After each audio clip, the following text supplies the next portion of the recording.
Welcome to the Rim Break Rodeo. We hope this video helps. In this video, I will show you how to make fruit dipped in melted sugar. Start with clean, dry fruit. This is crucial for a perfect candy coating. Select firm fruits such as strawberries, grapes, or apple wedges for the best results. You'll need 2 cups of granulated sugar, 1/2 cup of water, and 2 tablespoons of light corn syrup.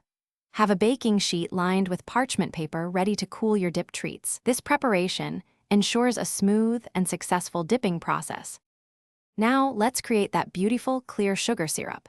In a heavy-bottomed saucepan, combine 2 cups of granulated sugar, 1/2 cup of water, and 2 tablespoons of light corn syrup. Stir gently over medium-high heat until the sugar completely dissolves.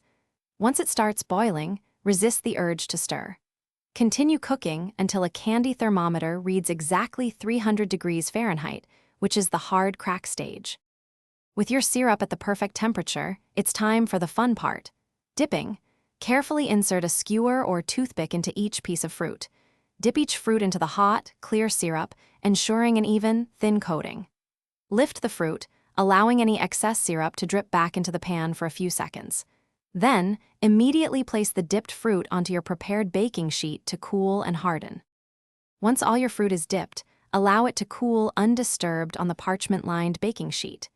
The hot sugar will quickly harden into a beautiful, glossy, and brittle shell.